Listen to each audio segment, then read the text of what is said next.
Humans Yeah. are messy, and Yeah. they're or things don't go like you expect them to go. You have the perfect plate, but then they make a little drip, or they have like the bread and they get the crumbs all over everything. But it's your responsibility to the owners to hold the standard and reset it.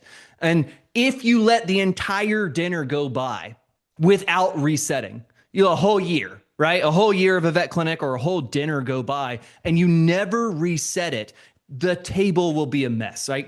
My kids and I go out to eat, and there's just like my wife and Yeah. I, even if we have a waiter, my wife and I will do some some cleaning, consolidating of things because you feel so bad because your Yeah. kids have made an absolute mess.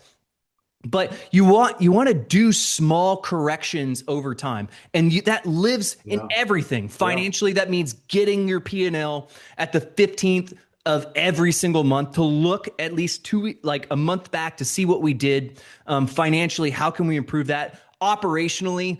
Understanding that entire customer journey and making small steps, going a level beyond that after we figured out what it's like. How are we doing on compliance? Are we doing the right amount of heartworm test, fecals, and heartworm prevention, dentals, you name it? And what are we doing in the exam room that's causing us not to kind of hit our goals?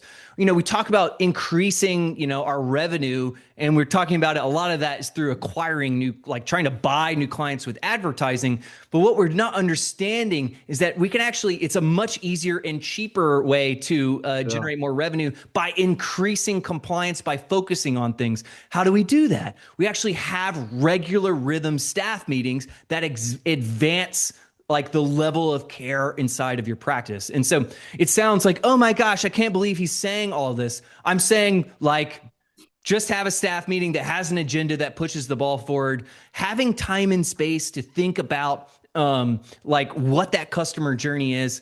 And I would also say for an owner, it's working yourself out of the job. So Yeah. Yeah. Yeah. this is not a quote that I came up with, but when you're working in your business, you're not working on your business. And so as a veterinarian, you think that your highest and best ordered thing is that I'm going to see this next patient. If I just see more patients, because I'm not looking at the financials, because I'm not thinking about like compliance and increasing the level or standard of care, my only thing that I can do is just cram one more patient, two more patients into this day, see this walk in. And what I see a ton of owners do is that the profitability of their practice actually goes down over time, even though they might even be cramming more patients in. And it's because they're not thinking about these other things inside of that. And so they don't have like a practice manager who's doing the inventory or managing the hourly staff and doing these things. Your business is only as good as when you're not there,